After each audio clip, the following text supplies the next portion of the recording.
Are you trying to make a Y splitter for your power distribution on your basically like a twin engine electric RC aircraft? Stay tuned. There's a way to do it where it's not as bulky.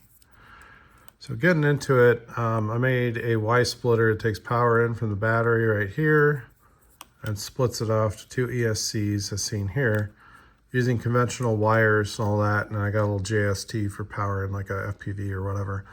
It's really huge and heavy and stiff and all that, and it could work, but anyway, was trying to find a better way.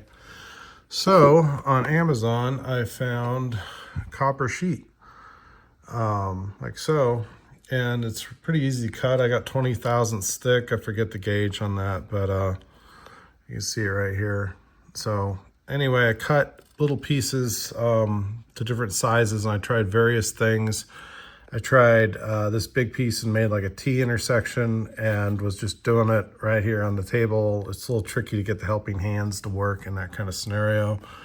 I tried these little C-clips. I tried all kinds of stuff, you know, making holes. I had a little bit of it to work with, so I was just trying, how do I make something that actually passes a reasonable kind of position and not just, you know, total crap. Anyway, so that's where I came in with this little wooden block, and you can use things like tape and wood to do small solder joints. There's a little charring on it, but it's not gonna like burst into flames. So here's one of the ones that was freshly finished, and I would call that pretty good. This wooden block has trenches in it, and you can do it by hand. I have a milling machine, a manual mill, so I just went in and carved little tracks. You'll see it in a second. Here's another one that's finished right there, and this will all get covered up with various kinds of heat shrink tubing, color coordinated. And you can see it's achieving the same goal as that other one. So this little thing right here on the end of my finger, these two guys are achieving basically the same electrical equivalent of this, but this thing is huge, heavy, and it's pretty much almost like solid solder and wire. It's ridiculous. So I thought this was fairly elegant of how to make this happen. And of course, if you need more, you got like 4-engine aircraft or old school drone, you're not going to use a power distribution board. This is basically like a way to do it, especially the key is this copper sheet. It comes with a protective coating. And then you got to wipe some flux on it. I still have my old Radio Shack flux. Normally just put on a paper towel and wipe it on the wires and everything. So there's that. And pulling off the tape.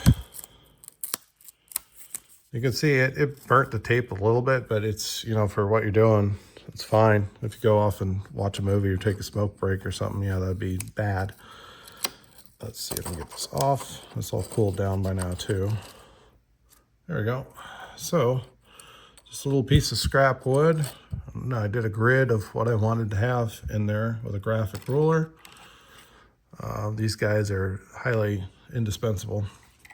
I just went in there with a little 1/8-inch ball end mill and did etch a sketch on my old Smithy granite mill, and that's about the extent of the burning you get right there, but you only have a few of these to make. It works quite well, and then just the blue masking tape to hold it down, but that's really the secret. Normally you'd use helping hands or something like this to make it happen, but that'd be really tricky to do something of this nature with it. So between the wooden block and some blue painter's tape right there, just simple household items, you're able to get something that has, I would call that pretty good alignment. You know, you throw it in there, and once you get the heat shrink tubing on there, somebody might think, hey, that came from, you know, a factory or something like that. So anyway, lots of frustration trying out all kinds of things. You can see the whole pile of failed experiments right here, but this combination is what made it work. So hopefully I'll help you with your multi-engine aircraft project. We got this guy right here. So I got the twin engines. I got to be able to power it. I'm using 2mm bullet connectors for all this stuff just because you got to snake it through the structure of this guy. Of course, you can do the 3mm for higher power. So hopefully this will help with the project.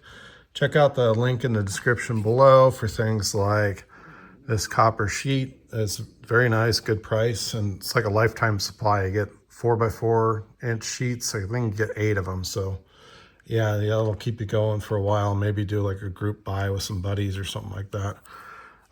Graphic ruler is also very helpful. And some other things like the bullet connectors I use all off of Amazon. I'll have to look into maybe getting like a flux pen or something like that. This stuff is ancient, but it still works good. Of course, along with the solder and the Weller soldering iron. So yeah, just wanted to show you the progress and the evolution of me just trying out these various things and how to get a decent, compact, fairly well aligned power distribution. All right.